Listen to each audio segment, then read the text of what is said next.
Greetings, one and all, the most cursed, most cringiest corner of the internet. A YouTube channel content creator actively alienating everyone in both the analog and digital world. Welcome and good evening, wonderful dice of all alignments. I am Lunar D8.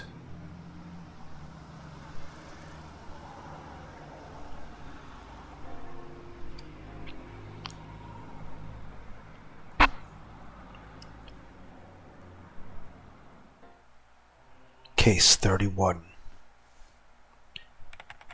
December 1st, 1981. Prefecture Juvenile Welfare Division Report. Do not view, do not duplicate. Case 31, November 20th. Satoko Hojo. Residence in Mizawa Village, Shishibone. Consultation circumstances. Anonymous telephone SOS of child abuse. Abuse situation. Anonymous claims that a female child is suffering physical abuse by adoptive parents, her guardians. Family structure. Marks abusers. Adoptive father, adoptive mother, older brother, child in question. In 1980, the child's parents died in an accident. She was given to her uncle on her father's side, her father's younger brother. Child Consultation Center's response. On the day of the anonymous telephone consultation, the center called the child's school and asked her for a situation.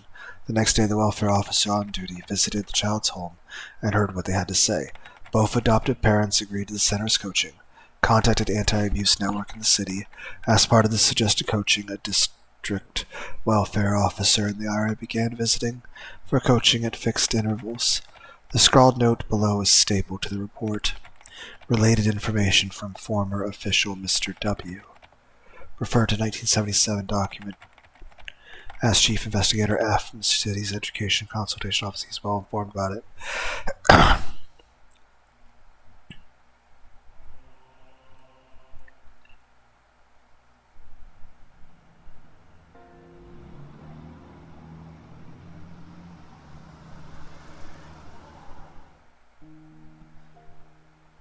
I went home and washed the day's sweat off in the shower.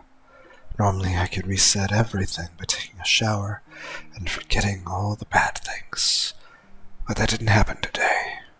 I got out of the shower to find fresh underwear placed neatly in the laundry basket. Normally I didn't stop to think about it, but today I felt happy at my mother's consideration. At the same time, however, it made me realize how much Satoko must be suffering. At the very moment I was appreciating this gentle kindness, Satoko might be being bruised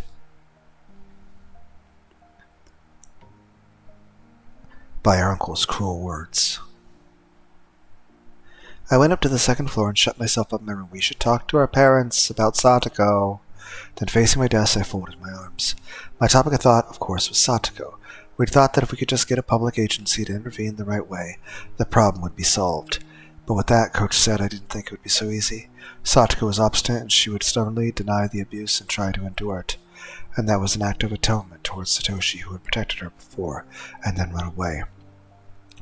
As long as she thought that way, the situation wouldn't be so simple. But earlier, before Coach, I made a clear declaration. If I thought Satoko was in danger, then I would do what I had to. In the end, that meant I was just going to wait and see, too. Nevertheless, I thought I'd drawn a clearer line than Coach or my friends had.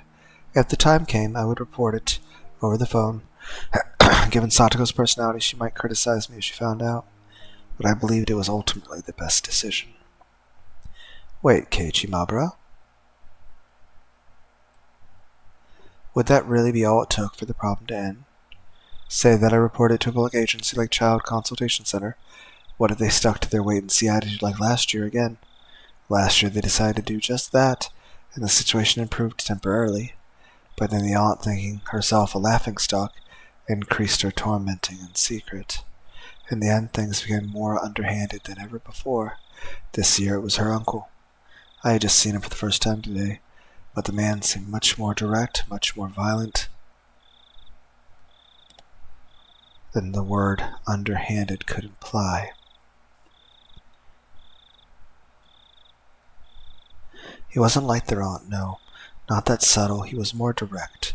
He might also assault her with punches and kicks that could easily be discerned from the bruises such as I saw on Satoko's body. Shit, you're too naive, Keiichimabara. However heroic it may seem to report what was happening, if it doesn't save her, then it doesn't mean anything. Reporting things to a public agency was only one option, and leaving everything to them would be dangerous. We would need something more to guarantee Satoko's safety. I scratched madly at my head, thinking, then tilted back, wanting at least to be a bit of calm. Talk to your parents. The memories of angry arguing with my friends today came to mind. Talk to your parents. I was embarrassed that I hadn't realized it until Rena had said something. She was right. My house is big. Wake your parents the fuck up and talk to them about this shit. Compared to all the houses with the straw, thatched roofs and Hinamizawa, it was really big. We did actually have empty rooms. I never thought that we were affluent, but also never thought we were poor. I just didn't admit it because people would think I was arrogant. But maybe my family really is wealthy. We had a few rooms we could lend to Satoko. The guest rooms are only in use when people related to Dad's job come and stay every once in a while. Plus, if we cleaned up a few of the rooms my dad used for storage, they could work for her as well. Talk to your parents now. As for food expenses, how much could she possibly eat? They might have been a more serious problem than a kid like me could imagine. Lunch every day would be manageable. All of our friends, I'm just saying this, I'm pretty sure, yes, obviously that's a food budget thing, yes. But I think if your parents were okay with adopting Satoko, they would not give a shit about the money for that. Plus, we've just got done establishing that your parents are not struggling to, pay the rent each month. All of our friends would just have to bring a little bit more lunch than they usually did. With everyone pecking at everyone else's food anyway. It would be manageable.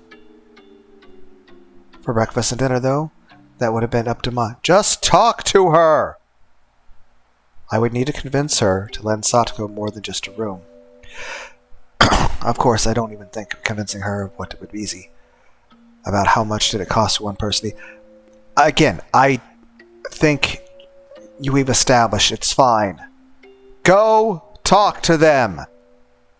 How many tens of thousands yen? You're overthinking this! Just go talk to them!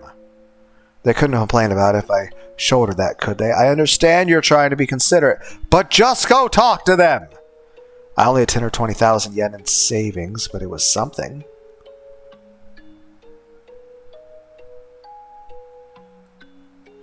I actually had even more thanks to New Year's gifts and such, but my parents had taken all that and put it in a fixed time deposit. If I can get access to that, it should add up to a lot of money.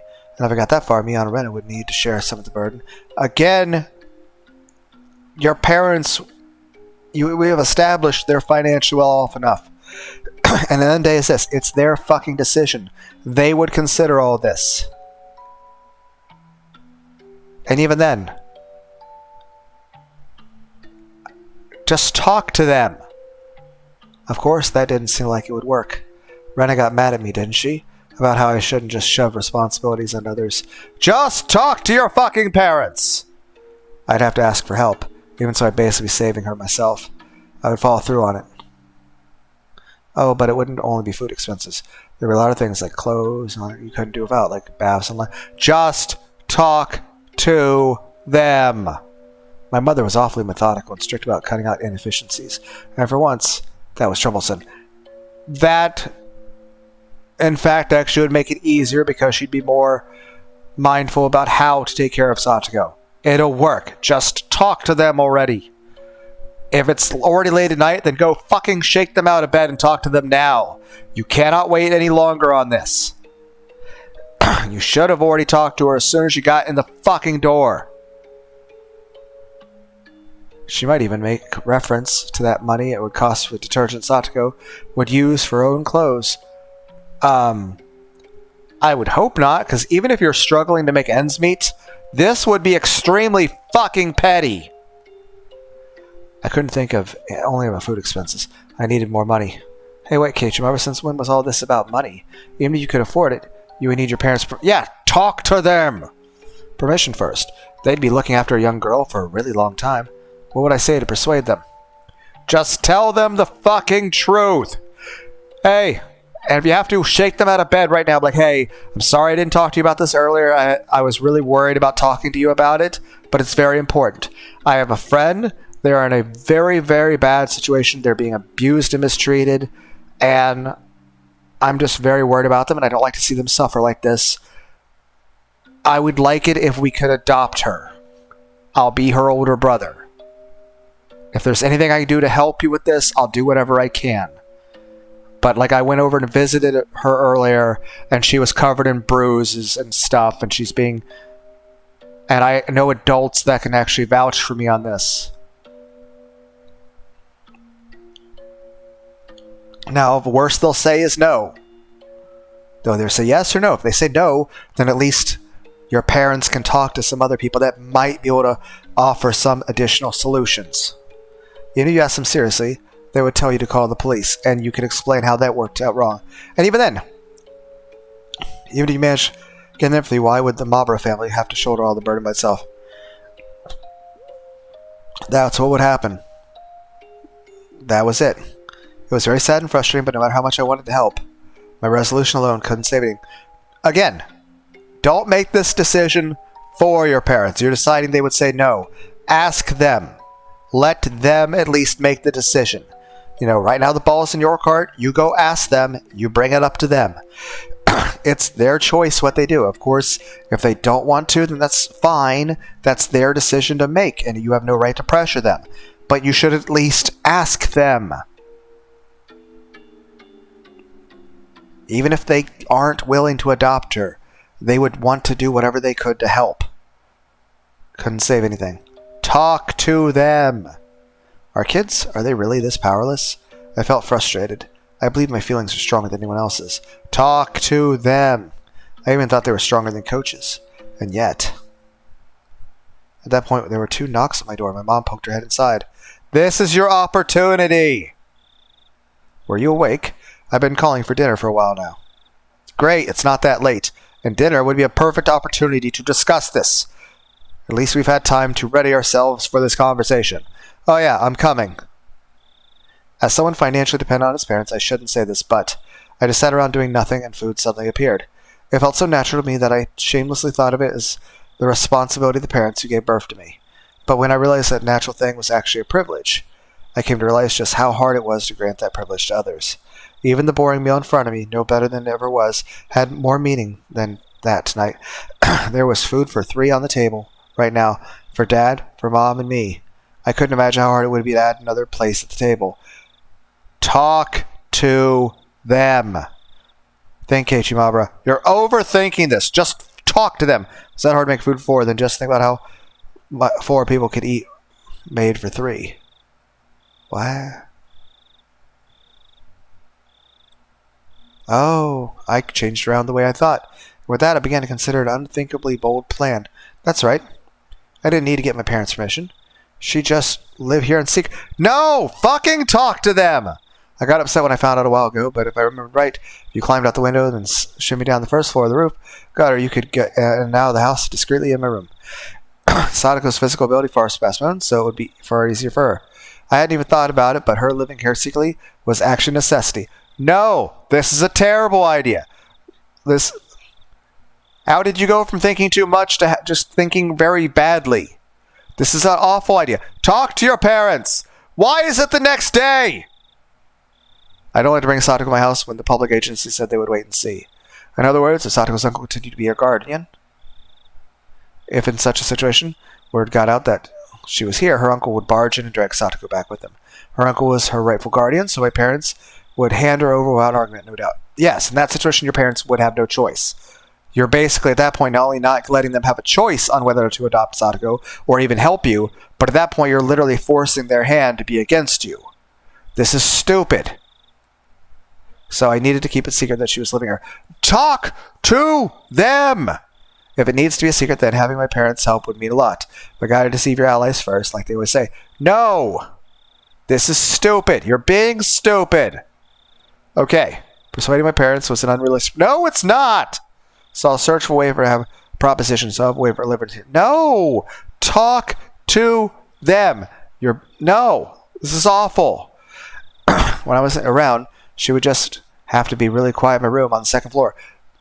Okay, now we're treating her like a pet. This is treating a person like a pet. You're being dumb. This is no part of this. Like, honestly, here's the thing. The ideas, all the ideas we had earlier that everyone kept shooting down, every single one of them, including talk to your parents, are all completely feasible, doable ideas. They're all functional. This is not. This is the worst idea ever. This she was the daytime. She was hiding from Uncle, then she shouldn't go to school. It might be lonely, but not going would be the better option. I could easily teach Sadako the stuff she learns in her grade. No! Just tell your parents. This is dumb. Actually, during school, I mostly help all the younger kids out rather than study my own stuff. During the day, I would need to go to school, so I wouldn't be at home. My parents respect my privacy now that I was this age, so they wouldn't go snooping around my room while I was gone. Talk to them. I think. If she holed herself in my room, it would be okay, right?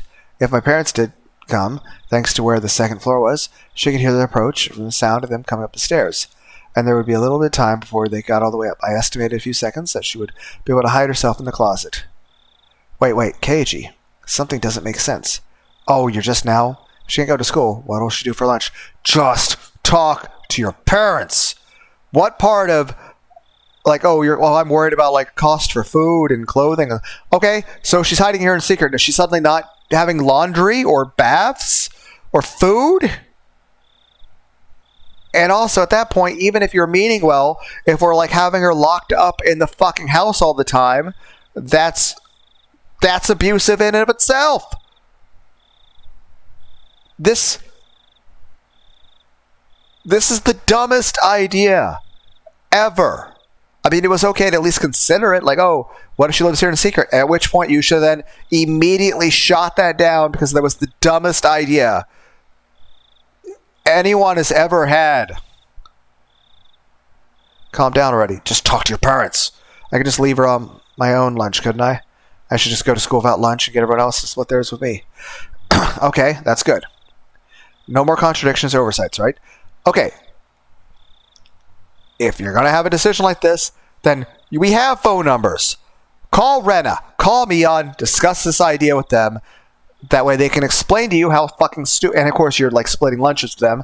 Then obviously they would like, hey, what's going on? You explain it. And they would like, no, dumb. Oh, breakfast and dinner. I could somehow get her go without breakfast. No. I can go 2 meals a day when I sleep on Sundays, after all. Every night I'd pretend as though I had a bigger appetite, and then ask for a bigger helping. No! This is so dumb. And then I could just somehow give part of that to Satoko. This is stupid. As a test, I stood up from my seat with a plate of fish in my hands. No! What's wrong, Keiichi? Sit down and eat your food. Well, I'm kind of not in a good mood. Could I go be in my room? You'll make a mess. Eat dinner at the dinner table. Sorry. Hey, wait. I only tried to take away 1 plate of fish and they ganged up on me? In reality, it was impossible for me to smuggle food away without my parents knowing about it. But it must have been worth taking the time to think about. Well, at least you thought about it, and now you know it's dumb. Talk to them. There must be some trick, some method to avoid them realizing.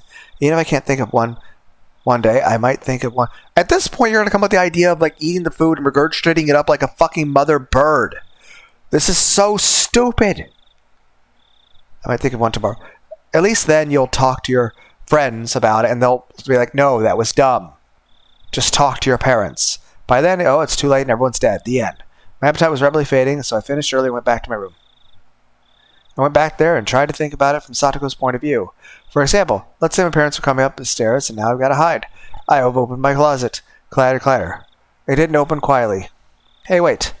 Didn't it always open real smooth and quiet? Why was it suddenly doing this now? What is this, a faulty house? Had it already gotten old or something? Or was I just not putting enough work into it? Could I just plaster it with wax?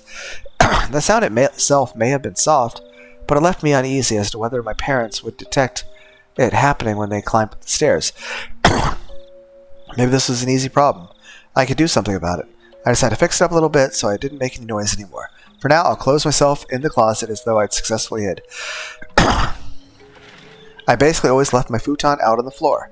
I couldn't think of any real reason my parents would want to go into my closet. Even so, there still might be some reason they would. I might need to construct some sort of camouflage so that she wouldn't be noticed, even if they did open it.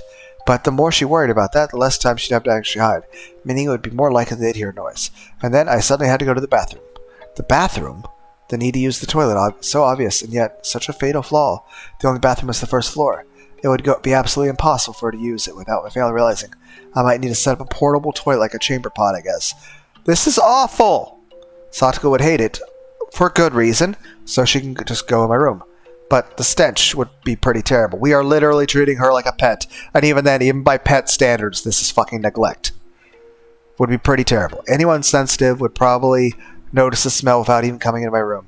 The bath was okay, though. She could just take a bath when my parents were out. But I couldn't do anything about a toilet. When her stomach started to hurt, if my parents were lazing around downstairs, she'd be in trouble. It was then I noticed that I'd been clawing at my head with both hands. Great.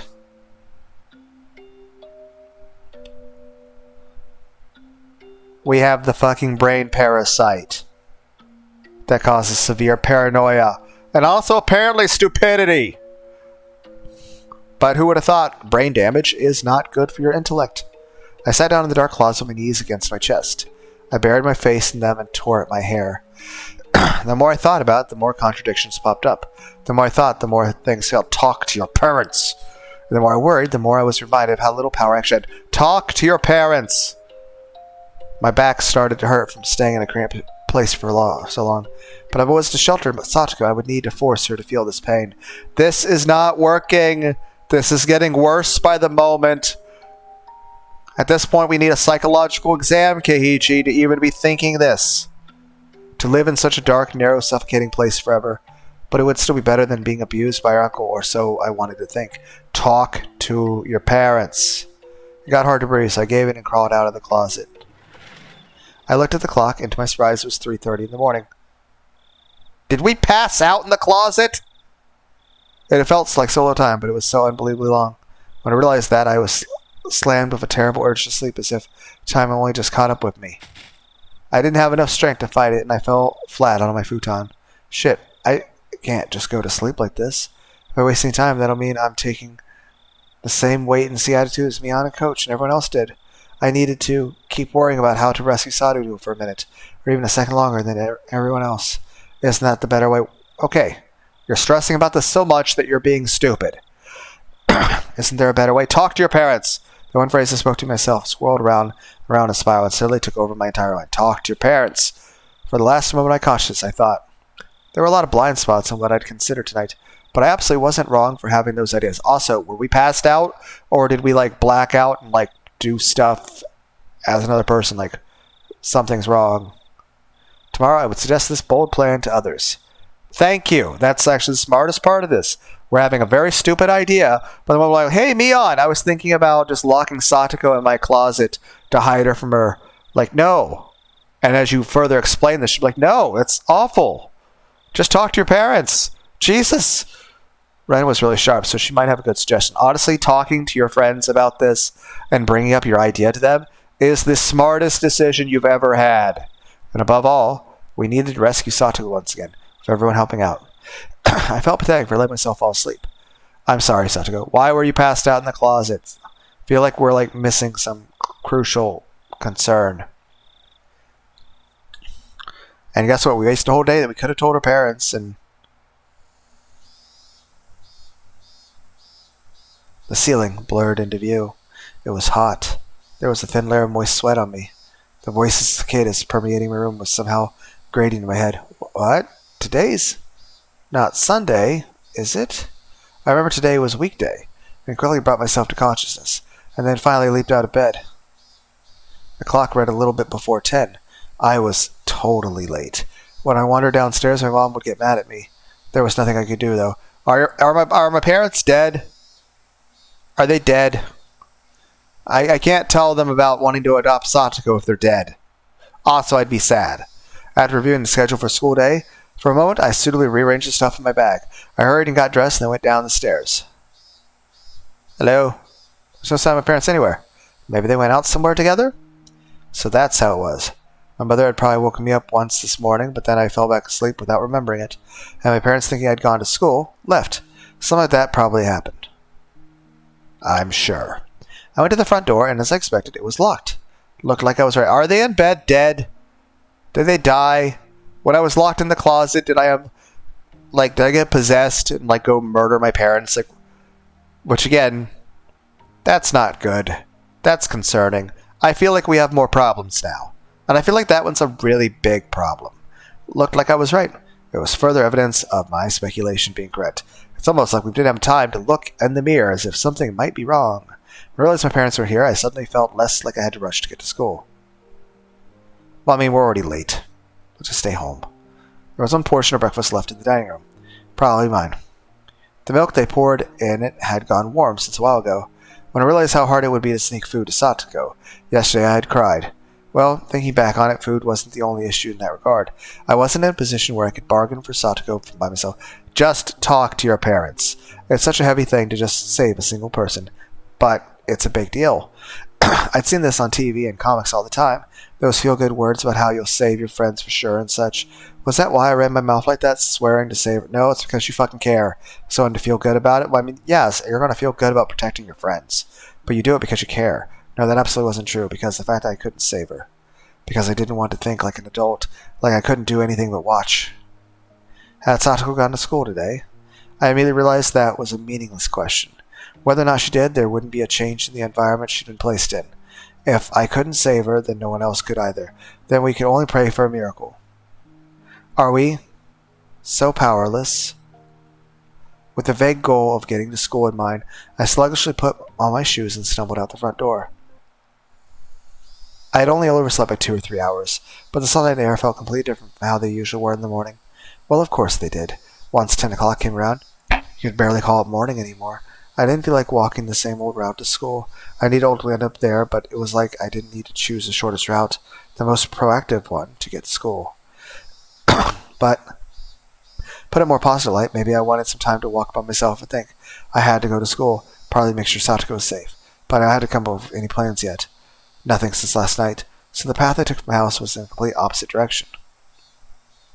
If I went this way, I'd pass Rena's house and the dam site. It would be quite a detour. I calculated how long of a detour it would end up being. Then, satisfied with the answer, I started to walk. Rena had brought me to the dam site a few times. One section of it had turned into an unlawful, oversized garbage dump, and Rena really liked going there, fishing for junk in there. Without that, she'd come off a completely normal girl, too. I can think of a few other qualities she could do without, but whatever. The view quickly opened up wide, and I was hit by a strong wind. There was no shelter here at this big dam site. Maybe it was a good thing I came here, I thought.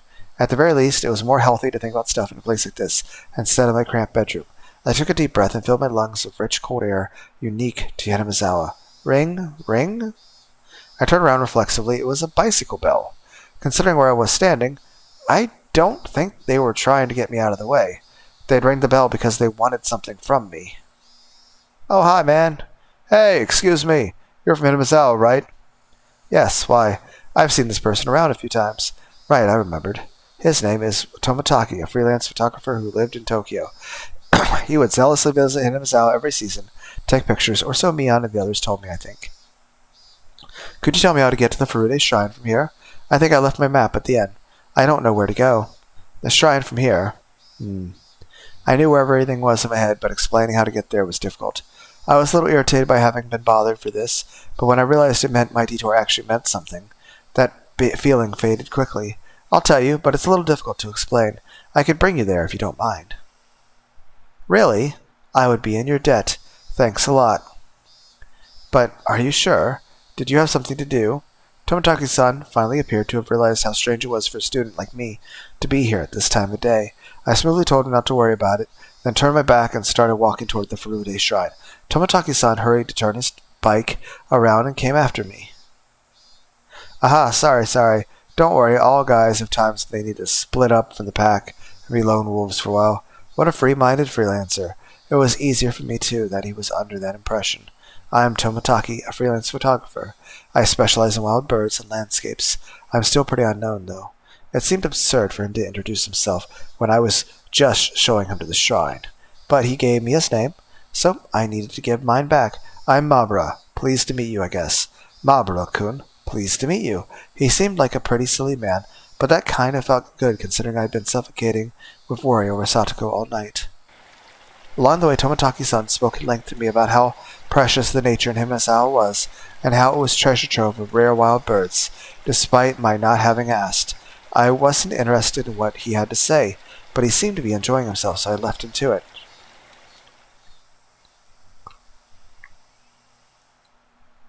These steps will take you up to the shrine grounds. Thank you. You really helped me out. I think I'm a little late. As Tomotaki-san mumbled to himself, he left his bicycle nearby and started to climb the stairs quickly. I didn't have a watch, but as far as my internal clock would guess, it was still a little late in the morning. School wasn't very far from here. Maybe I could kill a little more time until then. With that in mind, I went up the steps in pursuit of Tomotaki-san. When I reached the top of the long staircase, I arrived at the wide-open shrine grounds. They were too grand to be looking for this tiny village. Tomotaki-san, oh, there he is. It looked like he was supposed to be meeting someone here. Then he got lost and ended up being late. He was bowing to a lady who must have been the person he was meeting. That lady, I knew her. Oh, is that you, Mabura-kun? Hello there. Are you off from school today? What? Oh, Mabura-kun, you followed me. I wasn't really planning to. I just wanted to kill some time. Oh my. Arriving at work late like an executive. How refined. You certainly are famous. Taking the time to look like a big shot. What was I? A celebrity? Well, she did say my name out of nowhere, anyway. I was oddly concerned about what she meant by famous. Oh, you still can't remember my name? This is Mio Takano-san. She works at the village clinic. Mabura-kun, you seem healthy, so you probably haven't been to the hospital much, have you? Now that we're finally acquaintances, and the next time you're sick or anything, I suppose I'll give you a little bit of special treatment. This lady named Takano-san, I kind of didn't remember her. Maybe we'd passed each other on the street a few times, but I was pretty sure this was the first time we'd talked. I wonder, does she have memory of the loops? How often do people remember what parts of what loops? Well, this is Hinamizawa. Even if I don't know a person's name, it's not unusual for them to know mine. I glanced at Takano-san and saw that he had a bag and a camera. Are you a photography partners? Was that why you were meeting each other? Oh, we're nothing like partners. I am but an amateur. And Jiro-san is gently initiating me into it, right? That's not it at all. Takano-san is a quick learner. She could take pictures just fine without my guidance. I mean it. I couldn't tell which of them was the head in the conversation. Well, they certainly one couple you wouldn't get tired of watching. The festival is finally coming up the day after tomorrow. I hope I can take some good pictures this year. I plan on taking some shots of the setup tomorrow. I want to capture the festival energy shown by preparations for it too. Oh, I just remembered. There was some village festival called Watanagashi or something like that, the day after tomorrow on Sunday. They hold a service of a pile of old futons in order to give thanks to Hinamizawa's guardian deity, Oyashiro-sama, I think. Oh, you're correct. You have quite the extensive knowledge despite having only just moved here. Yes, it is a festival to give thanks to Oyashiro-sama. Takano-san smiled somehow meaningfully, but didn't tell me what part of a festival to think Oyashiro-sama needed to be laughed at. Cryptic as ever, Takano-san. But I do wonder what will happen this year. You know what they say, if it happens twice, it'll happen a third time. And it's already happened 4 times. I think there's less evidence that it won't happen a 5th time. Don't you think? I knew what they meant by their whispered exchange.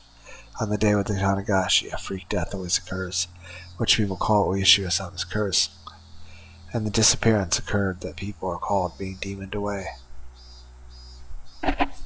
These strange events had happened 4 years running, and with Tanagashi rapidly approaching, the day after tomorrow marked the 5th. Oh, you sure someone puts a curse on the enemy's village, eh? If it does happen this year, I wonder who will find themselves at gunpoint. Oh, and I always come here to pray and donate money whenever I visit. I'm tired.